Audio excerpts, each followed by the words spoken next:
foundation is exactly what they're going to need.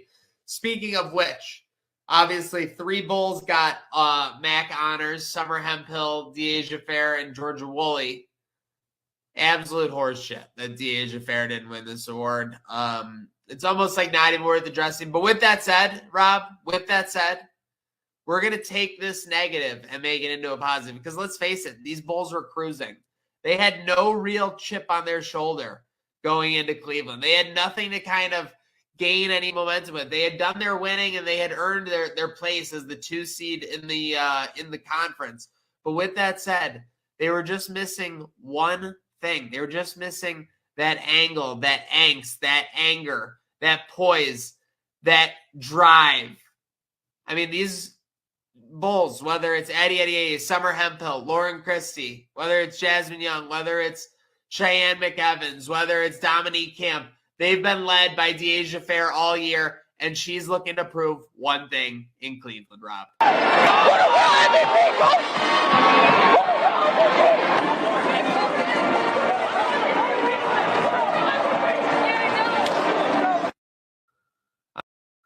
I'm telling you, I feel like I'm watching Deja Vu right here, Rob, because you have this player from Rochester who's clearly the best player in the conference. If you watch night in and night out, if you watch for the last 3 years in the MAC tournament, the only player in the top 10 in scoring in the NCAA ever, all 3 of those years in the MAC conference, maybe you want to pick her to be the one to represent you, but no.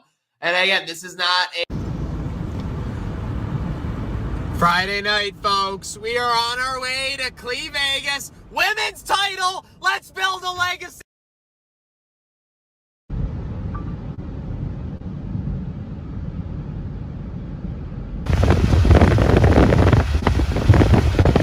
All right, folks. We're here at Corner Alley.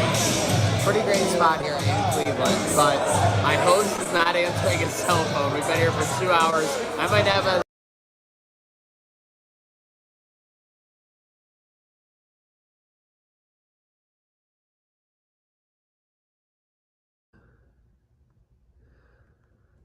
Got some beautiful downtown Cleveland.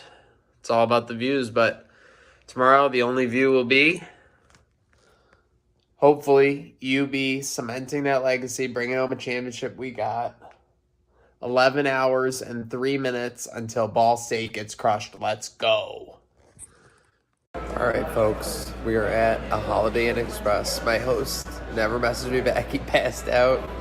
Messaged me this morning in a frenzy, but I don't have time for that now. 90 minutes till tip-off. A little cold, a little chilly this Saturday morning, but it is a great day to go 1-0. I'm going to get in the gym here. We got about 90 minutes till tip. I'll get some shots up, see if it's good. I would recommend triple checks for that bunch. You know it. All right, folks, 45 minutes till tip-off. UB versus Ball State, MAC championship basketball. I'm in the friends and family zone here. You're only supposed to be here if you have a lanyard or friends or family. I don't, but we are. First win of the day. Let's go. We got a superstar over here, it looks like. Just dancing around on the court, making the moves. No, I called it out, though, and then that's what happens. You gonna dance? I like this look. That's your dance? That's your winner's dance?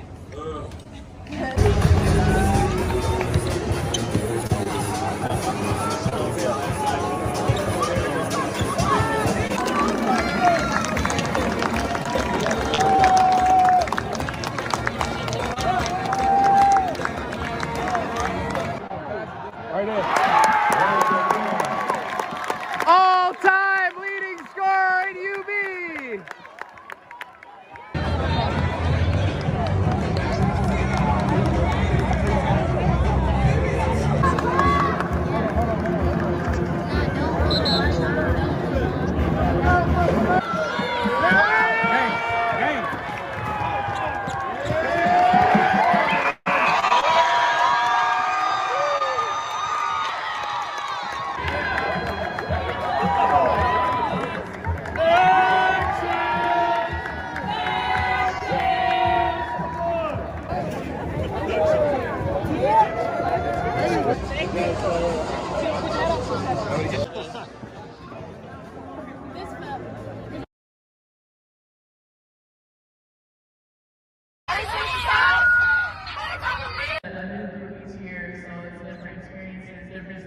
tell. But I'm looking forward to what this tournament will bring.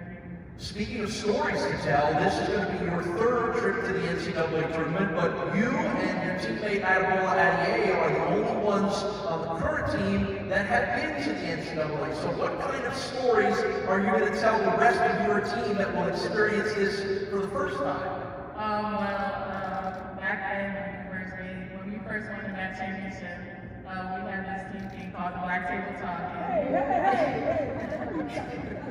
And we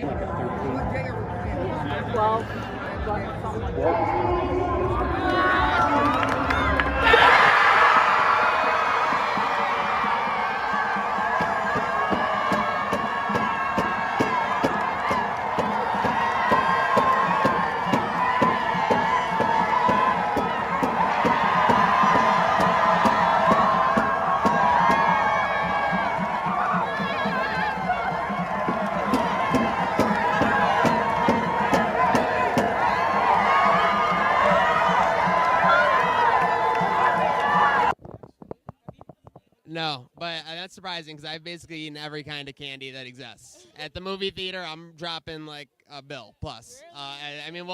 Concessions are terrible at the movies. Do you sneak snacks in? I won't tell anybody. I definitely do. When you go to the movie theater and you're sneaking snacks in, what are you bringing? Sour Patch Kids, Twizzlers, peanut M&Ms, maybe some Starburst, depending on how I feel. And I really like some gummy worms, sour gummy worms. Oh my gosh, to be young again with that candy list, I'll tell you. Addie, we are going to Tennessee. We didn't volunteer. It's mandatory here at UB. How excited are you about that matchup?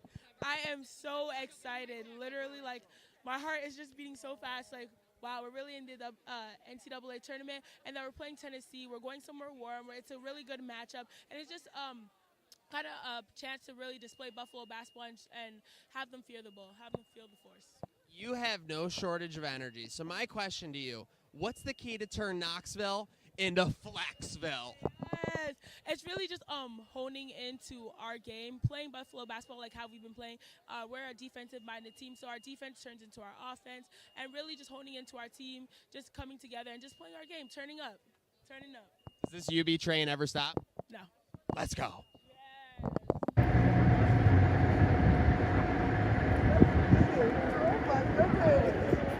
Feeling like I'm official. It took 10 years, but I'm official. You inspired it. You inspired it. Oh, thank you so much. Good luck to you.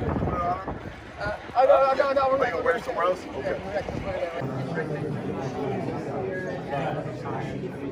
I realized, oh, he's not even in. And I had to figure that out, that he's not in.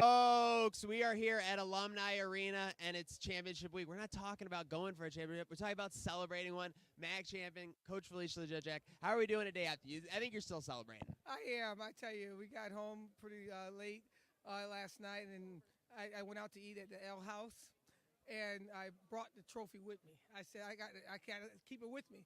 And we hung out there, had some pizza, and everyone took pictures with it. It was a cool thing, and woke up this morning at 7 o'clock just excited about the opportunity. There were more ups and downs in this tournament reveal than there were at the MAC tournament, arguably. It was smooth sailing in Cleveland, but then we're watching tonight. You got the NCAA logo. You got Kentucky popping in there. What the heck was going on? You were jumping out of your seat. Deasia in Georgia just had me going. I'm like, I know what they look like, but they're like, oh, look at this. I'm like, what? And it's like the NCAA logo. And so I just love to see it through their eyes. They're so excited. I'm for them. They make me feel young again. And so we're going to take this all in, and we're not going to miss a minute of how excited we are. On that note, how excited are you to take this program on the road? It's what you work all year for, put that Buffalo basketball on display. It's kind of surreal, you know. The guy that hired me here is now the AD over at Tennessee, Danny White. And so it's going to be neat to just see him and wave, and it's going to be neat to see my brother who lives in Nashville, Tennessee. He's going to probably be able to come to the game, and it's going to be just neat to have our young people continue to play in March. Shout out Carl Winslow because family matters. Tennessee, we're coming for you. We didn't volunteer. It's mandatory. And they were asking all year, what's going to happen if UB can't overcome these stoppages? What's going to happen if this group can't come together as a team? What's going to happen if Coach Jack and this staff and this team can't secure a MAC title? Guess we'll never know.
Folks, hope you're having a great Saturday. I think we've got upsets happening as we speak, but it is all about your Bulls, my Bulls, our Bulls as they go on to ABC and they are taking on the Tennessee Volunteers. I'm Maniac here on the Bullet Points pregame show, joined by Rob Ryan. Rob, you watching that upset? What do we got going on Baylor at UNC right now? I know you're watching. We got a tie game with 15 seconds left. I mean, oh my goodness. Baylor was down 25, just short 25. And now UNC, one of their best players gets ejected, and now it's a tie game with 16 seconds left. But that doesn't matter because yes, we got UB women's basketball today. We do. We have UB women's basketball, and we just watched it there for 10 minutes. The MAC tournament run was what it was all about. It was truly what dreams were made of. So I'll start it off by asking you, what does UB need to carry over besides the DeAsia dominance from what was happening in Cleveland? The defense, because with these Power 5 schools, they're going to be taller. They're going to be bigger in size. Just that's how the levels go when you play a Power 5 school. We saw it when we in the Bahamas. So just you need to really carry that defense, what leads to offense, and that's how you're going to win this game today. It always starts with the Felicia Leggett-Jack defense. For me, I think it's the depth scoring. They were definitely helped out in that semifinal game. Not so much in the finals. Obviously, it was the Georgia and DeAsia show. Anyone watching with a pulse would tell you that. But if we are going to compete with this Tennessee squad, we are going to have some depth scoring, and we'll get into why in a minute. But the thing it's been about for these Bulls, Rob, here in March, it's been all about earning another 40 minutes. So we obviously have your typical keys to the game. But with that said, what are your keys to the game for these Bulls to earn another 40 minutes here in March? Just play how they've been playing ever since they were shorthanded with injuries, personal leaves. They have just dominated almost every single opponent they face. Their defense has gotten better throughout the weeks, and their offense, like you said, their depth scoring has really shown out lately with Addie coming off the bench, with Jasmine Young all of a sudden playing more, getting some shots up. And then that's how far the bench really goes. But the depth scoring, even it includes some of the starters in Lauren Christie, in Dominique Camp. It's crazy to say, even Summer Hemphill is technically depth scoring just because there's two people ahead of her that are just lights out scorers. And of course, one is the all-time leading scorer. And obviously we have Miss 2000. We'll talk about her in just a second. But with that said, Rob, it's kind of a good thing for the Bulls. I mean, listen, everyone loves Summer Hemphill, but she much more clearly flourished in that depth scoring role. Again, you need her on the front lines with those boards. There's no question about that. But the depth scoring is where she shines. That's when she can put up that 10 to 20 and really make a difference in these games. So I think that's obviously a key thing. And then the other key thing for me is what you were talking about, confidence. Right now with Tennessee, I'm looking at a squad that over the last 4 weeks has gone 2-3. They haven't played a game in 2 weeks. They're coming in a little bit cold. So maybe UB can use that confidence, can use that heat that they're coming in off of Cleveland on and get off to a strong start here in Knoxville. Obviously, this is going to be a road atmosphere for UB. It'll be very interesting to see if they can steal that home court momentum away with a strong start early. We were talking about it. She is our MAC MVP. She was the MAC tournament MVP, DeAsia Fair. Rob, what do you think we're going to see from her in this game? Do you think it'll be early and often? Do you think they'll try and get everybody else involved? We saw in Cleveland, Dominique Camp taking over at the point guard position really helped this offense flow. Do you think so? Again, with that all in mind, do you think it's early and often, or we're gonna try and go for a balanced spreadsheet here in the first half, and if not, we'll let DeAsia take over? I think it all depends on the pace of the game. If the pace is picking up and it's back and forth scoring, it's gonna have to be DeAsia because she's one of the only ones that really can keep up that pace. I mean, yes, we've had other players play 40 minutes. Georgia plays 40 minutes. Summer play 40 minutes, but DeAsia has that pace to outrun anyone. And if it's a fast-paced game, they're going to get to her often and early. But if it's a slower-paced defense-led game, then you're okay with spreading it out.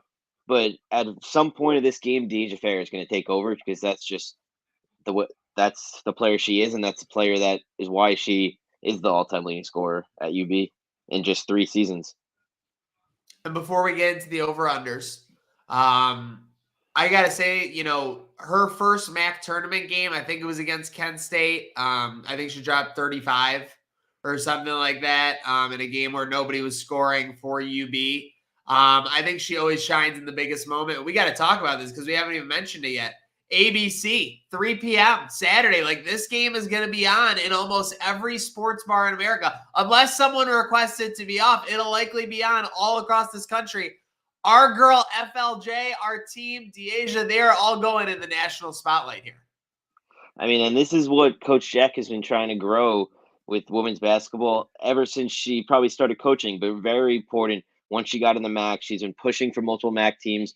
She knows this conference deserves the national recognition, and that's what she's going to finally get today on ABC, one of the biggest channels in the country. And she's going to be right there in prime time, 3 o'clock on a Saturday. Can't beat that. By the way, Deja did play Kent State her freshman year in the MAC tournament, 36 points. Did I say 35? I don't remember.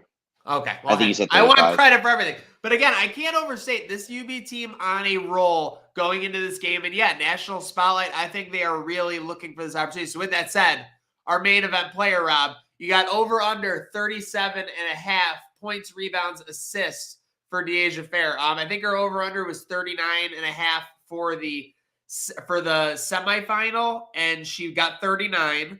Then in the finals, she got 38. So this is a pretty good. Oh my God! And I said it as 38.5 for the finals. Yeah, oh my God! Yeah, you said it as 38.8. 38.8.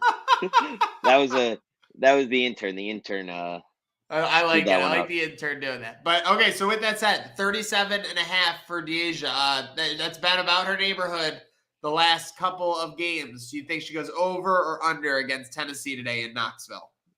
Over. I'm going to keep going over. It hasn't hit the last 2 times, but this time it's going to go over just because now Vegas is getting a little cocky with their lowering it. It's coming today, and she's going to get that over. Vegas is getting a little cocky, and that's when they're going to. Now, with that said, who should the Bulls not be getting cocky against for this volunteer squad? I'm going to go first here because I typically ask you for all the expertise. The thing that stands out, they have 6 players averaging over 7 points per game, and then their 7th player is averaging 6.4. So this is just a very balanced squad, and their points per game leader is at 10.3. So the thing that stands out to me is there's no one really that you can just take away on this volunteer squad. It is going to have to be a team effort from beginning to end. But with that said, I will go with Alexis Dye. 7.5 boards at the forward position. That's going to be Summer Hemphill's task today, I think. Yeah, I agree. But I from what I've seen is that, yes, they do get a lot of scoring, but from their last few games, it's been 2 girls with the double digits, and every other girl only has single digits. So for me, it's 2 people to watch out for. It's Alexis Dye, like you said, and it's also Ray Burrell. It looks like those are the 2 leading scorers for this team. And everyone else, they play almost the full 40 minutes typically. And everyone else, they get around 20. Most of people are over double-digit minutes, but most of them are in their 10 to 20s. So those are really 2, just because I think those 2 are going to be the reasons. If this whatever game trends that way, it's going to be those 2 girls. Okay, and speaking of trends, I know we're about 20 minutes to tip off here. ABC. It's that easy to find UB. We're typically looking ESPN Plus. Is the feed working? Is the angle set up? Is there like a weird buzzing noise in the background? No, it is going to be prime time for our Bulls, and they have earned it. Speaking of primetime Bulls, we don't have it written down, but we'll go with one Bull for each of us that we're looking out for. I've been trying to, will this into existence. I'm going to take a page out of your book today.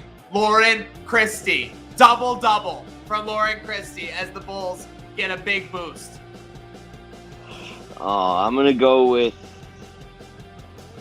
put it in existence. Like I said, she was going to get it last week. She didn't. I'm going with Summer Hemphill. Big day on the boards. So is there anywhere where the spreads are for this game? Women's game? No. I mean, sites do have it, but we can't see it because it's Buffalo. Okay, well, that's not great. Yeah. Okay. I saw they were available at Del Lago, so I was just wondering. But anyways, with that said, what do we got, Rob? What's going to bag down when it all comes down to it? Are the Bulls going to get it done today in Knoxville? I really do like this matchup. Yes, like I said, Tennessee has the bigger size just because of the stature of Power 5. But there's not much. Yes, Deasia is going to be the smallest on the court, but that doesn't stop her. The tallest, I believe, for Tennessee is about 6'3", 6'4", which, I mean, our tallest, I believe, Lauren is about 6'1", 6'2". So the size isn't going to be that much of a difference. So I'm going to say a closely fought battle, but I'm going to pick our Bulls to win and move on to, I believe, Monday if they win. And I'm going to go with a score of 74-68.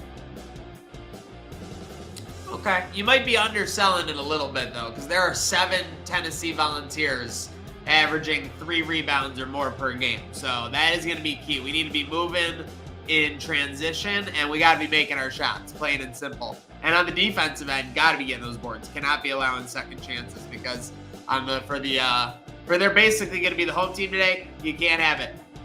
I got the Bulls keeping it a close game the whole way and gutting it out. They win 67-63. They take down the Volunteers in Knoxville. And people always say, oh, at Bullet Points, you're always cheerleaders. We were analytical. We were hard on this team. We were optimistic all season. When they were going into the MAC tournament, we were saying, this is shaping up a lot like 2019. They had a chip on their shoulder. They had a big-time scorer from Rochester. They had Summer Hemphill. They had a depth scorer who could fill it up, and they took care of business in Cleveland. And now, just like 2019, they're going to a venue in the area of a team they're playing, but it's not UConn this time. It's Tennessee, and they're looking mortal for the pick and Rob, and these UB Bulls are gonna get it done. And that's the bottom line, because Bullet Points said so. We are just about 15 minutes till tip-off. Folks, get those snacks, get the drinks ready, put the kids to bed. It might be a little bit early, but UB will be putting Tennessee to bed before you know it. It's all about 3 words, Rob. Let's go Bulls!